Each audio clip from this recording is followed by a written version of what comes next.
झिंका चिका झिंका चिका झिंका चिका झिकांका. हाय, मी Sarita Surve, health coach आहे. As a health coach काम करत असताना असं जाणवतं की हर्बालाईफ न्यूट्रिशनबद्दल खूप काही गैरसमज सगळ्यांच्या मनात आहेत. प्रोटीनबद्दल खूप गैरसमज आहेत. लोक म्हणतात आम्ही प्रोटीन नाही खाल्लं तर चालेल का? विदाऊट प्रोटीन आमचा वेट लॉस होईल का? कसं शक्य आहे? विदाऊट प्रोटीन वेट लॉस होणं अशक्य आहे, कारण एक्सरसाइज केल्यानंतर तुमचे मसल ताणले जातात, ते कधी कधी फाटतात, त्यांना रिपेअर करण्याची गरज असते आणि मसल रिपेअर करण्याचं काम हे प्रोटीन करतं. मग मार्केटमध्ये काही केमिकलयुक्त प्रोटीन आहेत ज्याच्यामुळे तुम्हाला साईड इफेक्ट होऊ शकतात. पण हर्बालाईफ न्यूट्रिशनचं जे प्रोटीन आहे ते पूर्णपणे डायजेस्टेबल आहे. तुम्हाला कोणताही साईड इफेक्ट त्याचा होत नाही. कोणतंही न्यूट्रिशन खाताना फक्त एवढीच काळजी घ्यायची की तुम्ही पाणी किती पित आहात. प्रोटीन जर तुम्ही घेत आहात तर पाणीसुद्धा योग्य प्रमाणात घेणं गरजेचं आहे. बरेच जण कोचनी सांगितलेल्या गोष्टी फॉलो करत नाही आणि म्हणून कधी कधी वेगवेगळे त्यांना सिम्टम्स दिसायला लागतात, है ना. त्याच्यामुळे कोचला पूर्णपणे फॉलो करायचं आहे. जे काही कोच सांगतील की दिवसातून पाणी किती प्यायचं, तुम्ही झोप किती घ्यायची आहे, कारण 5 पिलरवर आपण काम करतो. जसं झोप आहे, पाणी आहे, व्यायाम आहे, आपला सकस संतुलित आहार आहे आणि सकारात्मक विचार आहेत. तुमची सकारात्मकता तुम्हाला खूप छान रिझल्ट देणार आहे. म्हणून तुम्ही कुठलंही न्यूट्रिशन घेताना सकारात्मक असणं गरजेचं आहे, कारण आपला पॉझिटिव्ह माइंडसेट आणि निगेटिव्ह माइंडसेट हे आपल्या शरीरावर परिणाम करत असतात.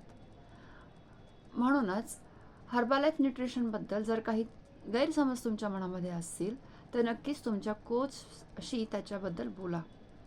उगीच कोणी हे सांगितलं ते सांगितलं अफवांवर विश्वास ठेवू नका. गेली 4 वर्ष मी स्वतः हे घेत आहे आणि अनेकांच्या आयुष्यामध्ये मी आमूलाग्र बदल घडवून आणलेले आहेत. त्याच्यामुळे ते फक्त न्यूट्रिशन आहे. जी काही न्यूट्रिशन डिफिशियन्सीमुळे आपल्याला आजार होतात, ते न्यूट्रिशन डिफिशियन्सीची पूर्तता भरून काढून झालेले आजार बरे होतात. इथं आपण कोणतंही औषध देत नाही किंवा दावा करत नाही. हळूहळू न्यूट्रिशन डिफिशियन्सी शरीरातली भरत जशी भरत येते तसतसे हे आजार दूर होतात. हे कोणतंही मॅजिक नाही, हे सायन्स आहे. कारण आता आपलं खाणं हे कोणत्याही पद्धतीचं न्यूट्रिशनयुक्त नसतं. भूक लागली आणि तोंडाच्या चवीसाठी आपण काहीही खातो. मग त्याच्यातून किती न्यूट्रिशन माझ्या पोटात जात आहे, जे माझ्या शरीराला उपयोग देणारा आहे, ताकद देणारा आहे, एनर्जी देणारा आहे. कारण जे काही आपण जेवतो ते आपल्या पोटातला एक भाग बनून जातो. आणि जेवायचंच ह्यासाठी आहे की आपलं आरोग्य उत्तम राहावं, आपलं शरीर उत्तम प्रकारे कार्य करावं. पण हे खूप काही असं वेगवेगळे पदार्थ आपण खातो चवीसाठी. जे वेगवेगळे मसाले मार्केटमध्ये आलेले असतात, हे मसाले चवीसाठी आपण खातो. जे सॉसेजेस मार्केटमध्ये आहेत त्यात भरपूर प्रिझर्वेटिव्ह टाकलेलं असतं. चायनीज फूड आहे, फास्ट फूड आहे, हे सगळं आपण खातो. त्याच्यासोबत जे काही आपल्या पोटात जात आहे त्याच्यातून टॉक्सिन्स निर्माण होत आहेत, फ्री रॅडिकल्स निर्माण होत आहेत, जेणेकरून आपल्याला वेगवेगळ्या आजारांना बळी पडावं लागतं आहे, कारण हानिकारक असे पदार्थ आपल्या पोटात जात आहेत. म्हणूनच असे जे काही फ्री रॅडिकल्स, असे जे काही टॉक्सिन्स आपल्या शरीरामध्ये आहेत ते शरीरातून बाहेर काढून टाकणं आणि योग्य प्रकारे शरीराचं कार्य व्यवस्थितपणे पार करणं हे न्यूट्रिशनचं काम आहे. आणि हर्बालाईफ न्यूट्रिशनसारखं सेफ असं तुम्हाला न्यूट्रिशन दुसरं कुठेही मिळणार नाही. तर जे काही गैरसमज असतील ते दूर करा आणि तुमचं आरोग्य सुधारा.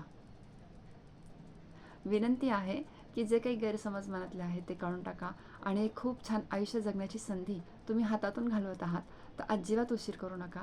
काही जरी तुम्हाला प्रश्न असतील तर मला खाली दिलेल्या नंबरवर कॉल करा आणि तुमचे प्रश्न विचारा.